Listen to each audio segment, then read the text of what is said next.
Hey there, it's Dr. Shanae. I am hoping that this message finds you all doing well.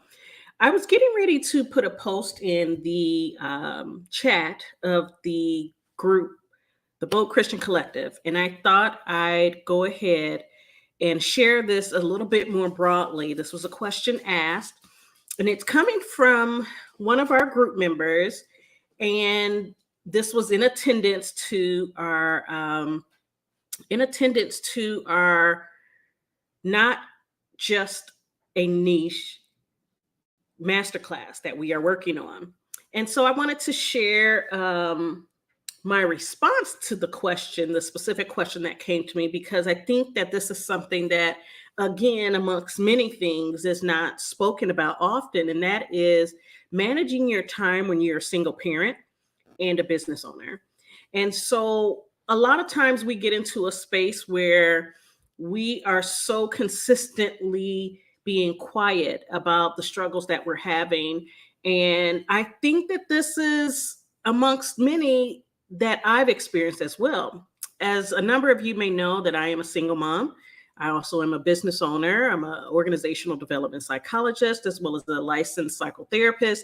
And a lot of what I do requires my ability to experience balance and to experience in a way where both my work life and my personal life is integrated in a very strategic fashion, which is what I teach a lot of the people that I coach. And so I had referenced how there's a book that I read, and it's by Daniel Pink. It's called When: The Scientific Secrets of Perfect Timing. And I want to suggest it to you guys. But to pull from it, it's about applying the science of timing in order to enhance your overall well being. And it talks about different areas of your life in which this can be applied, both with productivity, again, in the workplace, but also within your personal life.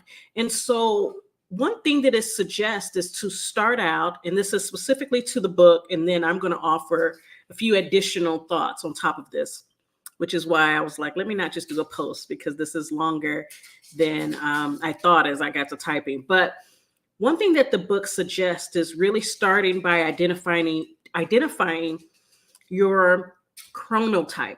And this is whether you're a morning person, a night owl, or like somewhere in between, right? Figure out where you are as far as chronotype is concerned. And this is very important because when you are scheduling things, and this could be managing with the kids, whether they are stay-at-home children or kids that are in daycare, we know that in either way can be pulled.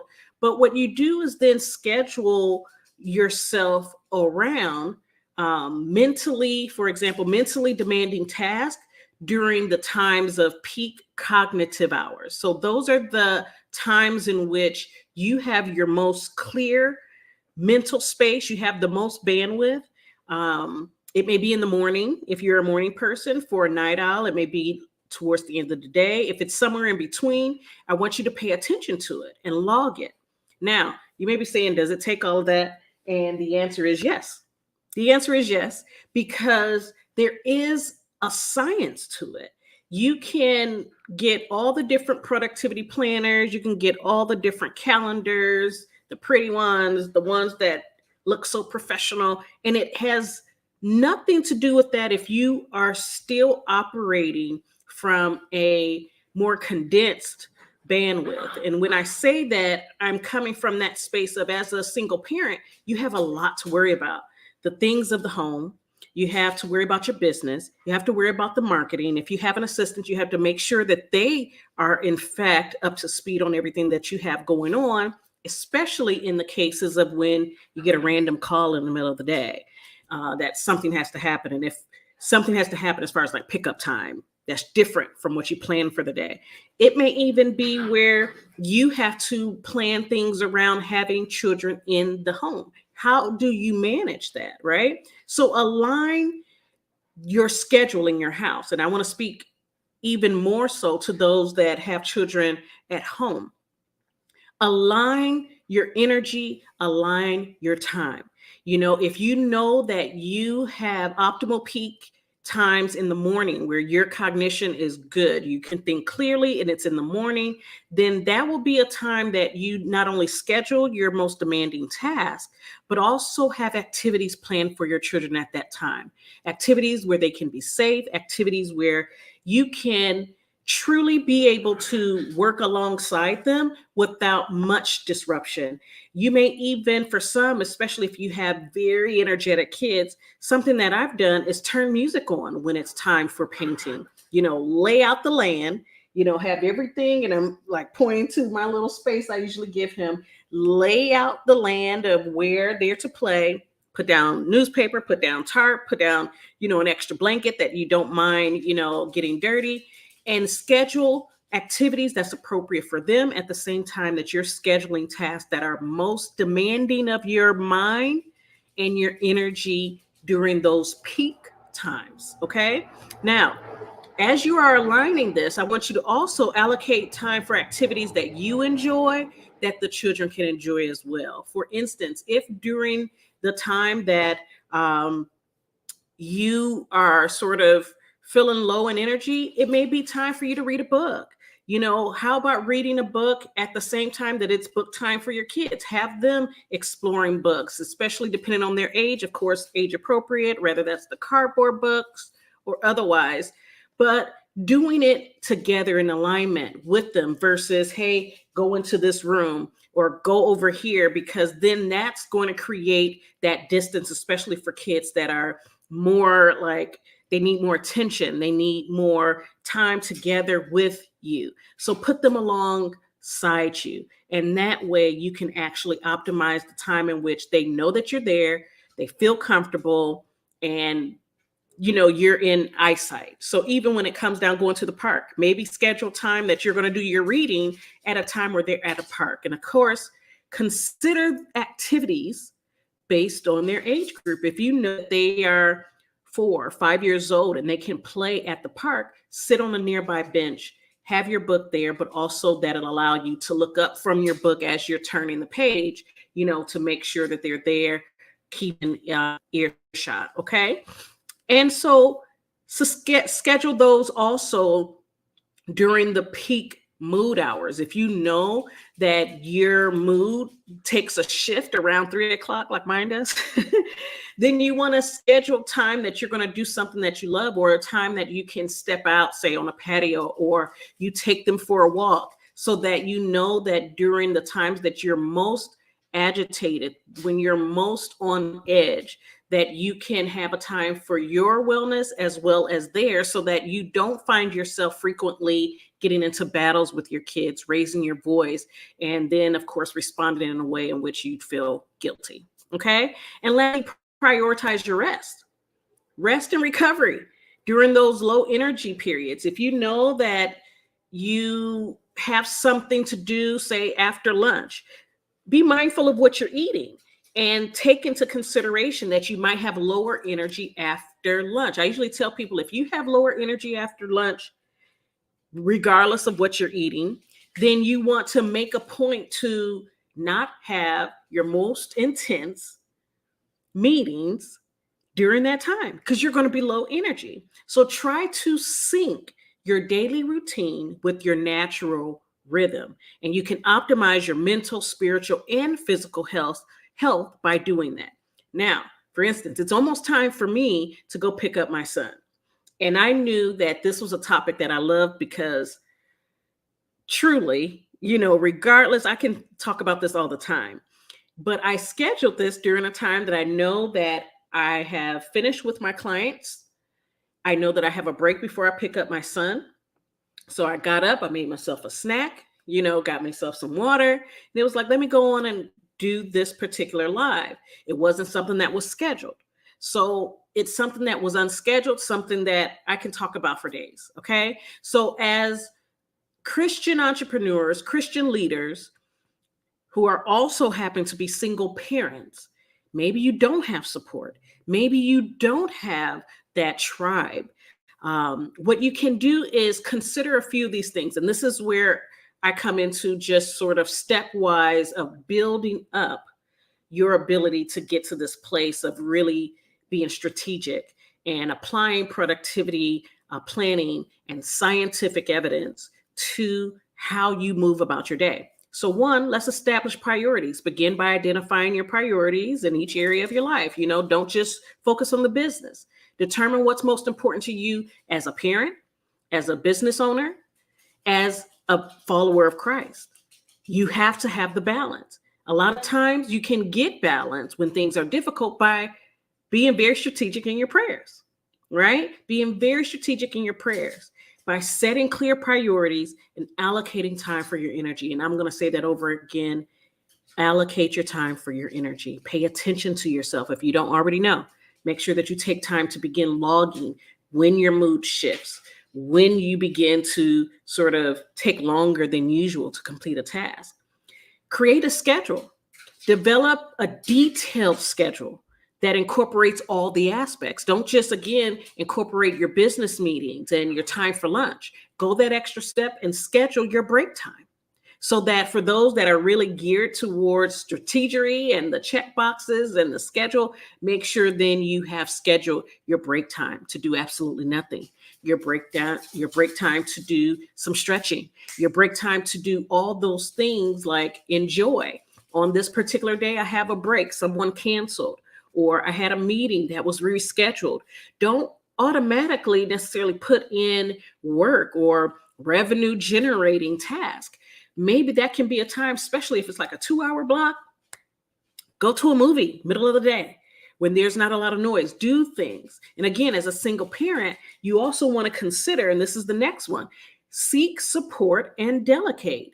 How can you possibly get into a place of maybe checking on resources like care.com, really looking for your temporary help, even if you work from home? There are some teenagers. It is summertime. It's summertime. Okay. It came up on us quick, but there are a lot of teenagers that you can talk to, people that whether it's at your church or in your local community, who are vetting teenagers who are wanting a few extra dollars, or maybe someone that is studying like childhood behavior, early childhood education, and see if maybe you can get some help. A certain hours of the day where, these are my optimal times. So this is the time in which I'm going to make a point to have some help scheduled to come in, So reach out. We don't all have family nearby. I don't have family nearby. Okay. I do not have family nearby. I don't have family in the state that I can depend on. That's close by. So reaching out to family may not be an option for you, but if it is, swallow your pride, be very specific about your needs, look at your schedule. And again, based on the optimal times in which you are able to operate, pick those as the time in which you will have dedicated support. So delegating, outsourcing that support for those times. If you have friends, again, fellow Christian entrepreneurs that may be in the area who may be able to provide occasional help, childcare, play dates, other tasks, and just additionally consider outsourcing, like I said, certain even your business activities that can be delegated to others administratively, marketing tasks. That can even be jumping on to Fiverr or to some of the other sites that allow for outsourcing for those that have been established and sort of put through sort of screenings of their ability to do a particular task that it's like you are not required to do, So if you have content and things like that, for example, outsource the posting of it. Like I do all of my content, that's more general, that's more inspirational, that's more in line with what I'm thinking to, share with my followers and just prospective clients, just everywhere, marketing wise. And then I give that to an assistant who can then schedule it and help with, ensuring that everything is in brand. So delegating, that's important. Okay. Delegate responsibilities that allow you to focus on the essential aspects of your business and personal life. Okay. Set boundaries. We know about boundaries. We're going to be talking about that a little bit more at some point, but establish clear boundaries. And that's with yourself as well. When you're talking about work-life balance, don't be on your phone aiming to do some market research, for example, on social media, and then you're perusing other people's sites, just because, you're on TikTok just to get a good laugh. Be very, very disciplined with yourself. Again, another area, in all of these areas actually, are areas that you can ask God for support in very specifically. Okay. And I want to even go to nurture your faith. As a Christian entrepreneur, regardless of if you're a single parent or not, regardless of if your children are there or not, you have to nurture your faith. You have to learn to say no to certain things, and you have to be okay in the season that God has you in. But it requires faith, and it's just vital to the viability of your plan for your overall well-being. Okay. So set aside regular time for prayer. Kids being around, when are they napping?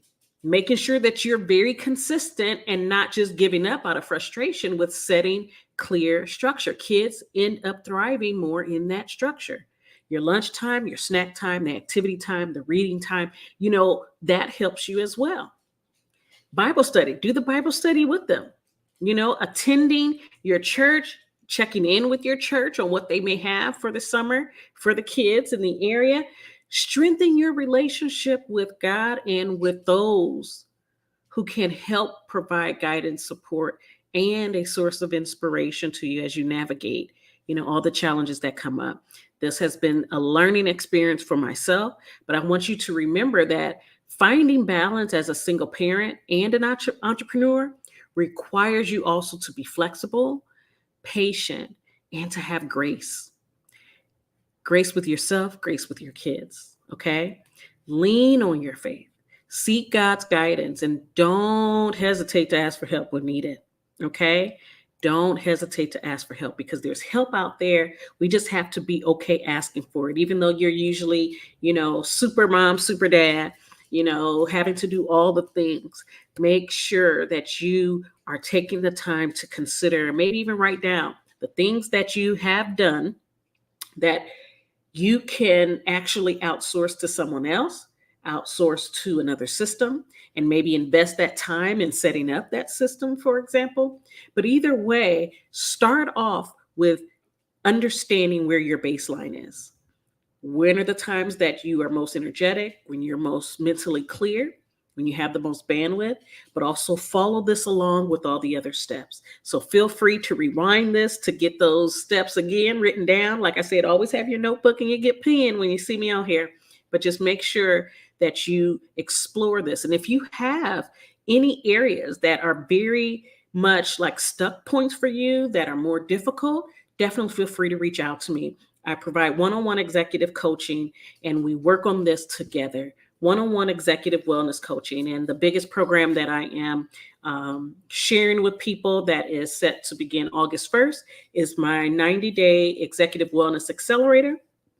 And you can feel free to apply. There is a application link. It's official spcg.com/coaching application. Again, that's official SPCG, like official SP Consulting Group.com/coaching application. Okay. You can find that on a lot of my, in my link tree, in my bios, but it is also here in the comment section as a link. Okay. So feel free to check it out and get signed up for August 1st cohort that we'll be going through into the fall. Okay. Take care, be blessed, and I will see you guys around. Bye-bye.